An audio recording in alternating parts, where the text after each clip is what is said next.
entering the house, the defendant then grabbed the victim and threw her onto a bed and was continuing to interrogate her about who she had at the residence. He then pulled down his pants and underwear to his knees, exposing himself, and she stated that he then tried to rape her. While this was happening, he was continuing to interrogate her. Sounds like to me he's intending on getting the upper hand. Part of my problem is it doesn't seem that he can de-escalate. This fixation that he has on this infidelity, and quite frankly, if he's playing games, he's playing with the wrong judge to play those games. Today we're in Judge Simpson's court, and we've got an entitled brat who thinks the entire justice system is some kind of customer service desk that he can negotiate with. He's breaking a no-contact order like it's a gym membership cancellation, just ignoring it and hoping for the best. The way he's trying to manipulate the judge and twist the story is honestly painful to watch, because you can see he truly believes he's smart enough to outplay the court. Spoiler, he's not. Judges don't play guessing games, and I didn't know has never once worked in a court order in the history of Earth. Today, he's about to learn that when you violate a no-contact order, the consequences come faster than his excuses. So the real question is, will Judge Simpson give him another chance, or is this the day he finally gets smacked by reality? Let's go ahead and dive in. Your Honor. And good afternoon again, Your Honor. Miles Drew on behalf of Mr. Busick, who's approaching my right, and can you please state your name for the record? Ryan Michael Busick. All right, thank you. Go ahead. This is your motion. Thank you, Your Honor. At this time, people are going to be requesting our original request of a $50,000 cash surety bond. In this case, defendant was granted a PR bond. However, the facts of this case are extremely concerning to people. In this case, the defendant went to the victim's residence and was almost interrogating her and accusing her of infidelity. He banged on the door, was told to leave by her. He then forced his way into the home, breaking the door. Officers, when they arrived, saw broken drywall, the door was off the frame, the lock. This is a misunderstanding. It's a pattern. A man who ignored court orders, crossed every boundary, and believed excuses could outsmart the law. Today, the courtroom decides whether accountability finally catches up. The deadbolt was still in the locked position. After entering the house, the defendant then grabbed the victim and threw her onto a bed and was continuing to interrogate her about who she had at the residence. He then pulled down his pants and underwear to his knees, exposing himself, and she stated that he then tried to rape her. While this was happening, he was continuing to interrogate her about infidelity. She was then able to kick the defendant, run away out of the room, and exit the home, where she began to yell for help. Neighbors heard her calling for help. After that, the defendant then proceeded to chase her down and tried to stop her by grabbing her arm, causing her to fall. Law enforcement arrived shortly after, and in the videos, you see that they both, it was raining, and they were both covered in rain, I guess water, I don't know. But it's very concerning, especially given that there was the broken door. And then not only after that, when he gets into custody, one of the two calls he makes, while one of them was prior to bond conditions, it was concerning to the people, given that in that call, he continues that line of interrogation of accusing her of cheating and infidelity on the jail calls. And then the next day, when he's arraigned, after he's arraigned, he calls her again, violating his bond. And it just seems, especially given these emails that we received yesterday, he has this obsessive disposition with this victim, and it's very concerning to people given the facts of this case and his actions after this case occurs. So at this time, we're going to be re-requesting our $50,000 request, and believe that a personal recognizance bond was an abuse of discretion, Your Honor. Ms. Schwartz. And Your Honor, we would admit that there was a call that occurred on the jail line, the one call that is a violation of the court's bond conditions for the no contact. I would note that all the allegations the prosecutor has gone over as it relates to the bond violations were prior to me being retained as counsel.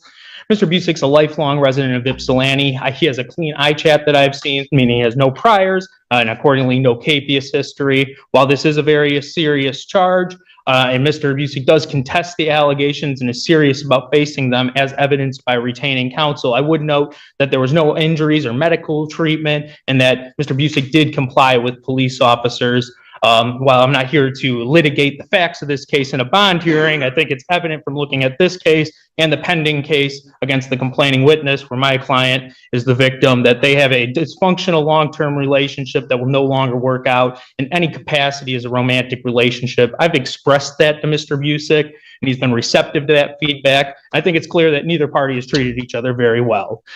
He is living currently in Ypsilanti with his mother, Lisa, who is in court today, his stepdad, Doug, who is also in court today, sister Chelsea, who is not here, but has been in constant communication in my office. His sister Erica is here in court, so he has strong family support in this matter. He does have 2 children with the complaining witness in this matter. His son Matthew, 4 years old, and daughter Scarlett, 2 years old. It's a shared custody situation where he has the kids on the weekend and about 2 or 3 nights during the week. His mom and sister are facilitating those custody exchanges. And I have expressed not only to Mr. Busick, but to the family, the importance of the no contact order, including that it means no third party contact, and have instructed the family not to discuss this case in any capacity whatsoever with the complaining witness. This man is an absolute psychopath. It's insane. I genuinely cannot imagine what this poor woman went through when this deranged man broke through her locked door and started interrogating her like he was starring in a low-budget CIA thriller. What has to be going through someone's mind to think that's a normal, acceptable response to anything? It's not love, it's not passion, it's obsession mixed with delusion. And it's terrifying. Every chance he can get, he's trying to reach out to her like she's an appointment he refuses to cancel. You'd think after spending a night in jail, he might sit there, stare at the ceiling, and realize, maybe I'm the problem. But nope, this man walked into jail, checked into a cell, and immediately started planning his next move. He didn't even wait a full day before calling her from jail like it was some twisted follow-up appointment. You can hear the judge's voice get stiffer and stiffer with each detail because this isn't a misunderstanding, it's a pattern. And when behavior becomes a pattern, judges start seeing someone as a threat, not just a defendant. The worst part is, he genuinely believes he's the victim, which is the most dangerous mindset someone like this can have. I'm honestly interested to hear what the defense thinks they're going to say because so far, everything coming out of their mouth sounds desperate, weak, and painfully embarrassing. He is a danger to this woman and frankly, a hazard to society, and everyone in the courtroom knows it. As for work, Mr. Busick is a journeyman carpenter with the Regional Carpenters and Millwright Union. He has over 10 years experience and 6 years with the union. He has good health coverage through his job that provides for not only him, but his children with the complaining witness. It's our understanding that the complaining witness does not work. And even though there's no child support order in place, he does also provide support to the mother of his children for expenses when she has the kids in her possession. In other words, he is the provider for these children and they get their health insurance through his job. And that appears to be the only avenue for their health insurance. And he is at risk of losing this job should he go to jail. So, Your Honor, I would, conclude by saying that counsel was retained after all these allegations, that Mr. Busick has no prior criminal record. And I think him and the family maybe didn't understand the scope and importance and severity of a no contact order. I have counseled them at length about that no contact means for any reason. Yet you have understood about that, counsel? Your Honor, I think it's somewhat common for people. I know no contact means no contact, and it's very straightforward, but I think people that have no prior history with the criminal justice system sometimes do not think things are as straightforward as they are. He certainly makes no excuses for his behavior, and he knows it's inexcusable to have made those calls. We would be asking for a $25,000, 10% with the tether. But he's still, from the allegations, and I'm not making necessarily a presumption of his guilt of those, but he's making certain allegations regarding her infidelity, then ultimately gets arrested. After creating, some damage or allegedly creating some damage to the premises, and things not going well because now you're in custody, you're told by the magistrate not to have contact, and what does he do?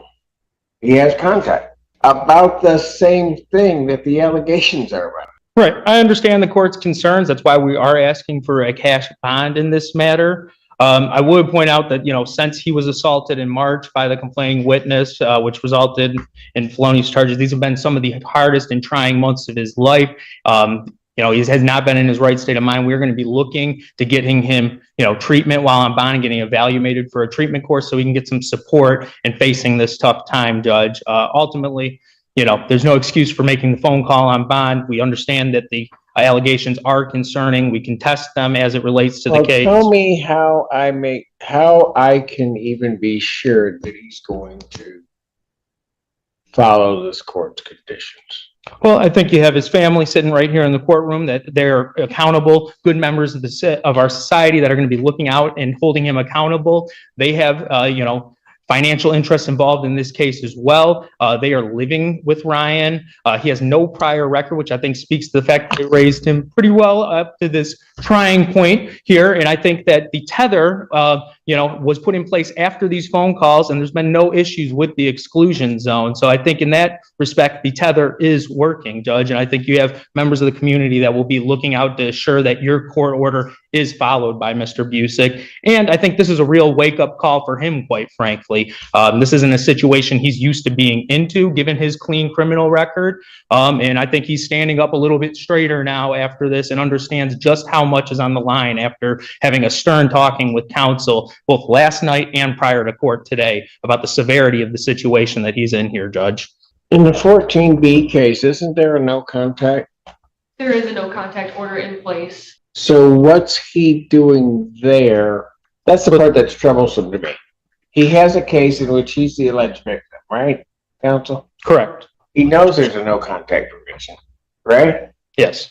Well, the no contact provision would run to the defendant in that case, which is the complaining witness in this case. How it works. That's not my point. My point is, why is him knowing that? Why is he at her residence? Well, Your Honor, I would say that I think, these no contact orders, I mean, he shouldn't have been seeing her, but this is a 10-year relationship that goes back to when they were 16 years old. They have children in common. While I certainly would have liked if this was handled. So that's all fine and dandy.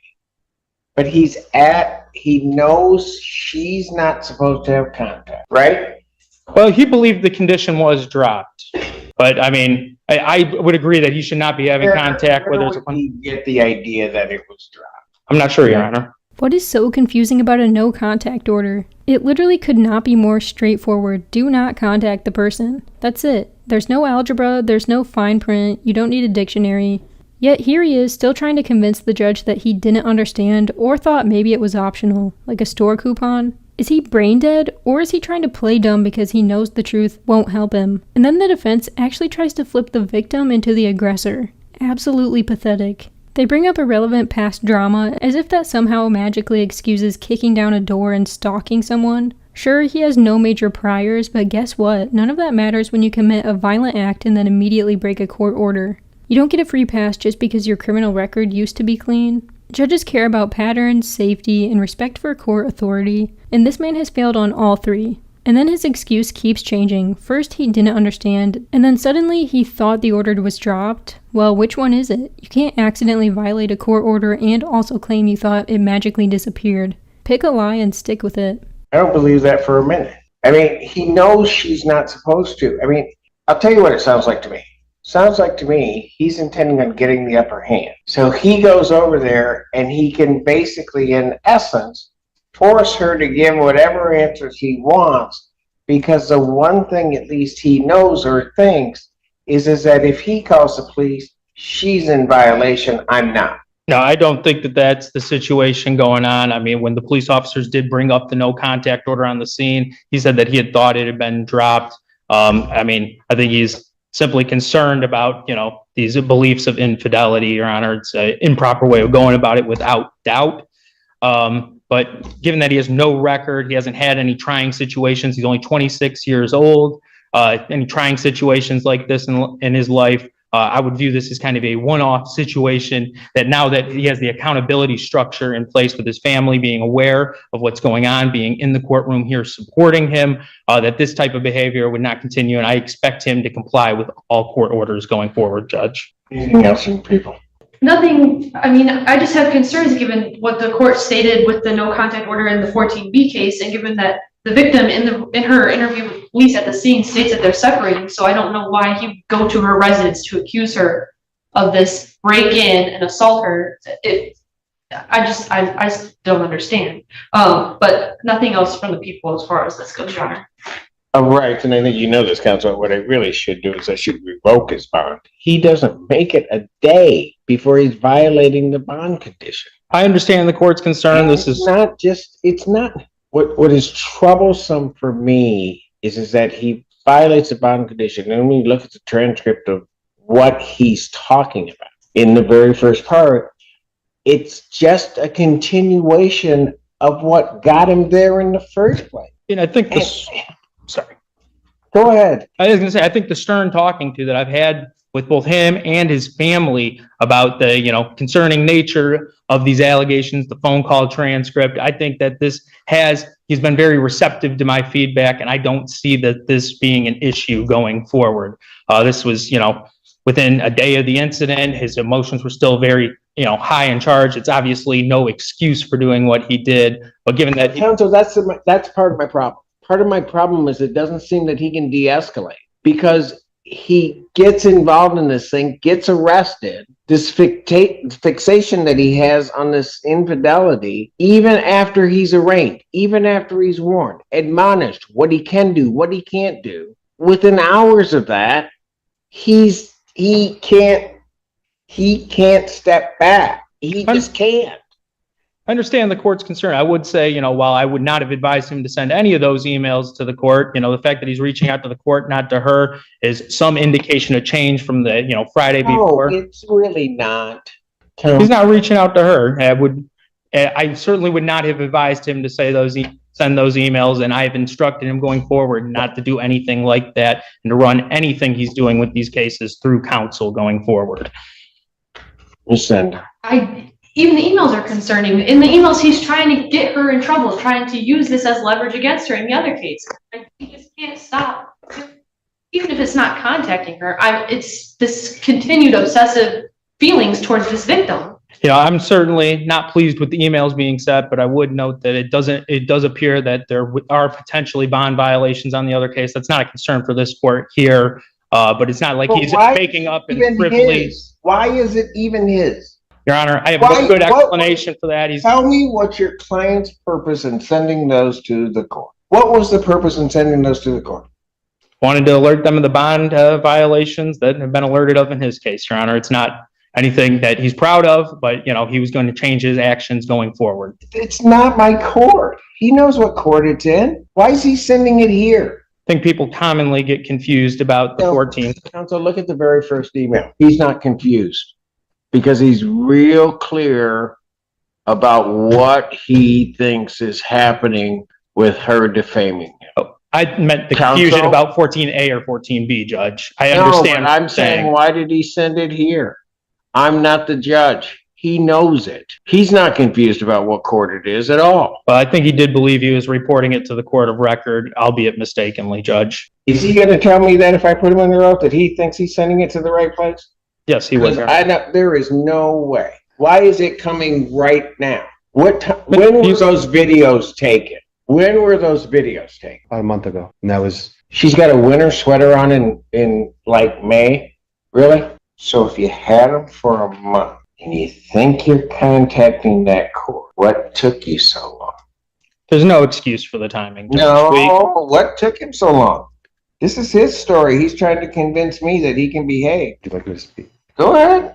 So I didn't want to contact the court because, yes, we were working on things, and I spoke in front of you, and I believe that the no contact was dropped so we could start to work on things. I came in front of you and said that during her case one day.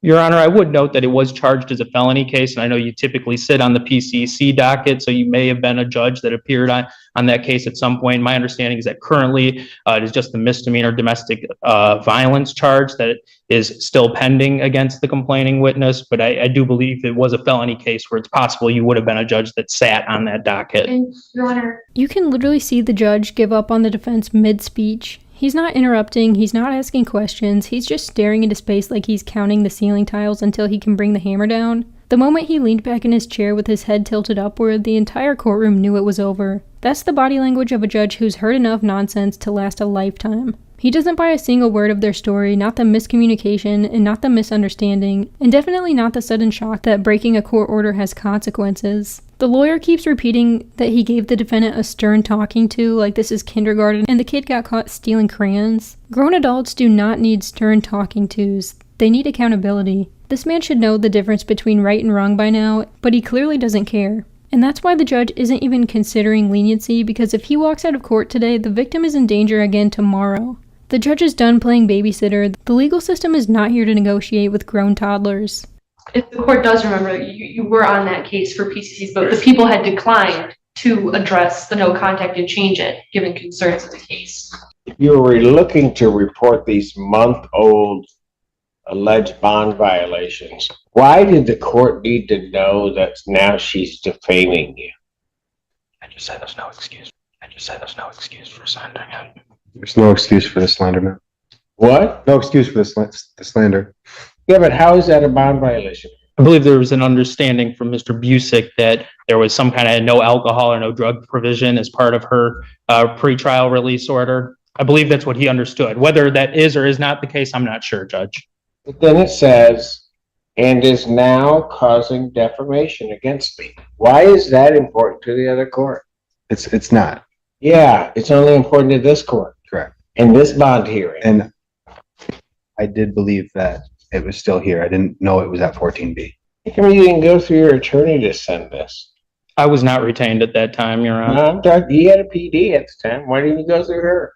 I did try to call her that morning after speaking to the prosecutors, I believe. But I was at work and I missed her call back. When, yesterday? Yesterday, yes. So you decided that you just send it?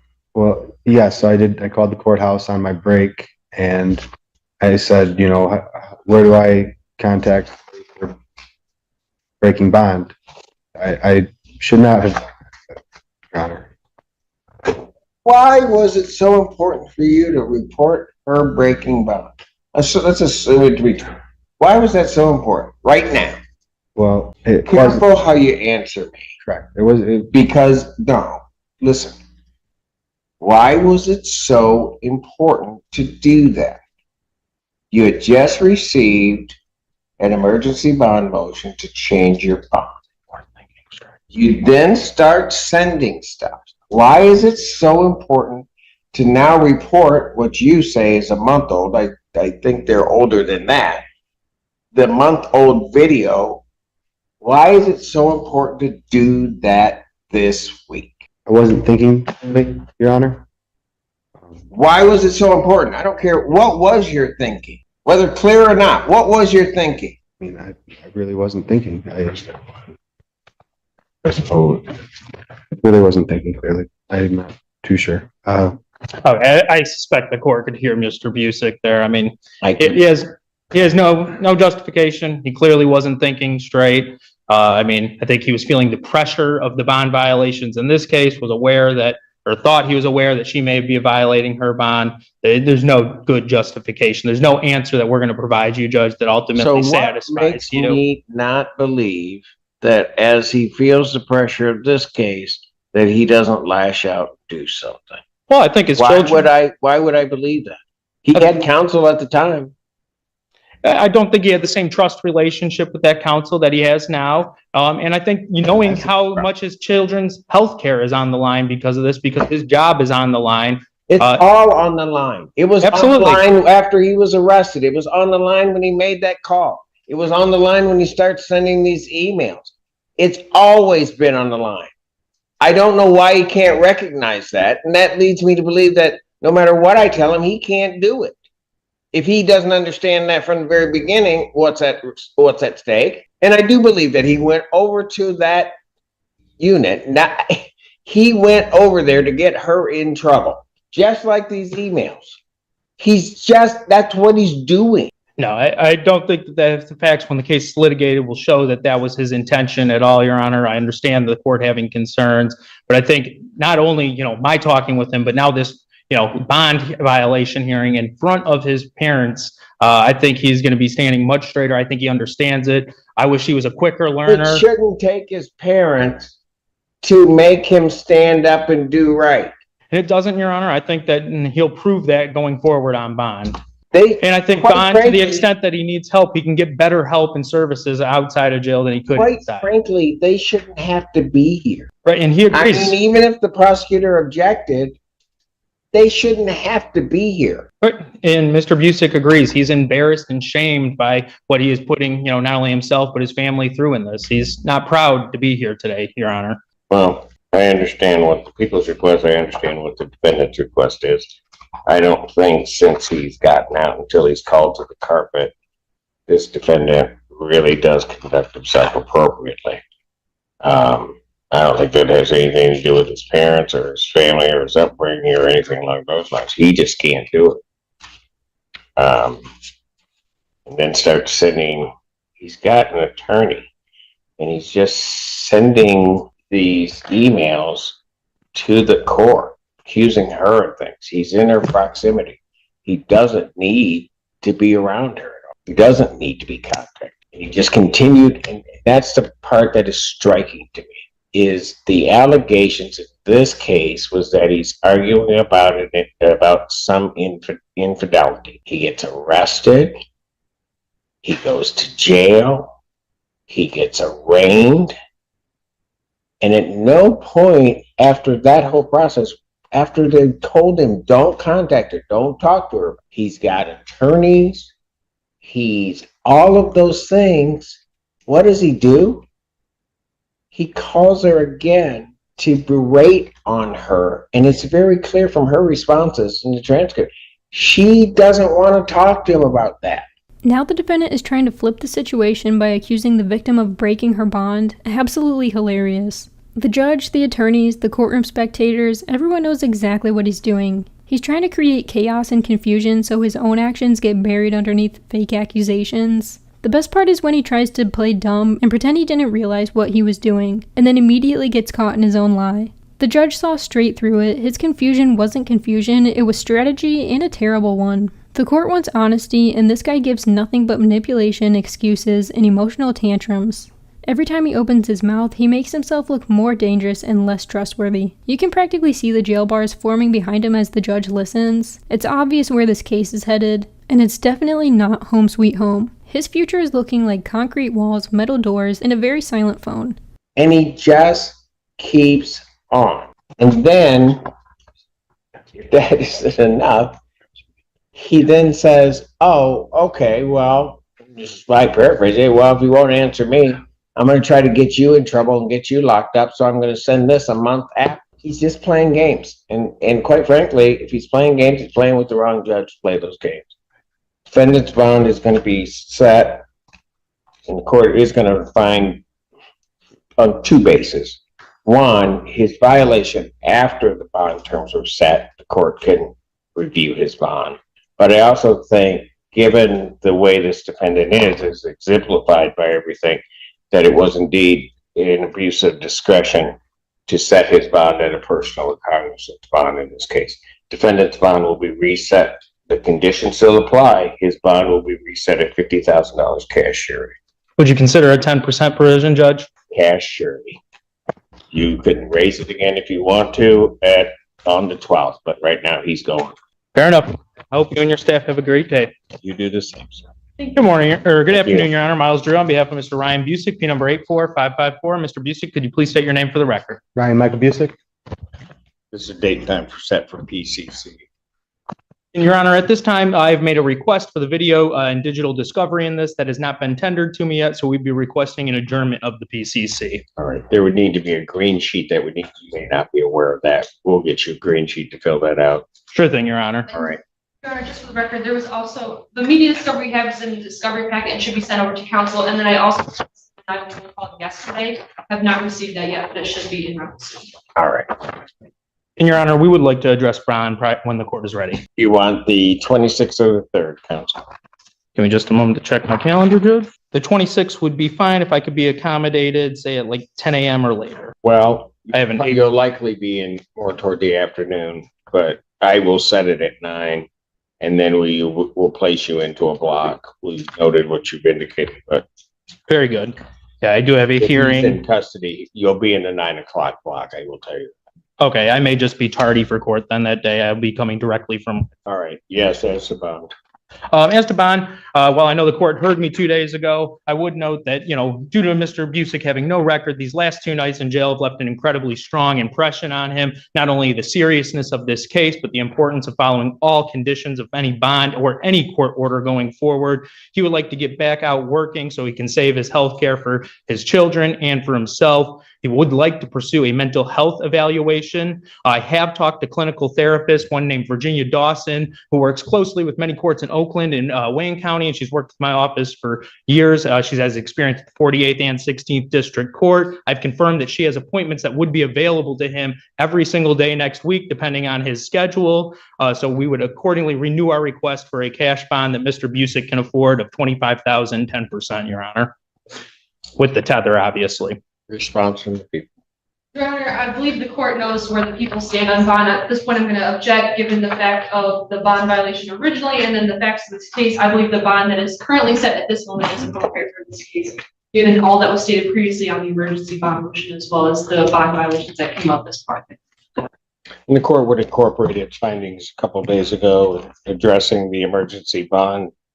The emergency bond filed on behalf of the people, and particularly noting that after the point of arraignment, the defendant's conduct, I don't think, would lead the court to believe that this defendant would be able to follow all of the conditions as set without some cash component or significant cash component in place to try to assure his compliance.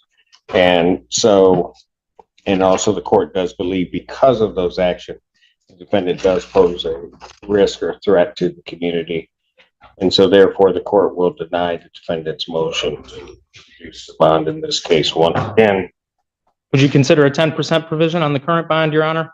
You asked me that yesterday 3 times, and so the answer is the same now. Fair enough, Your Honor. All right. I hope you and your staff have a good afternoon.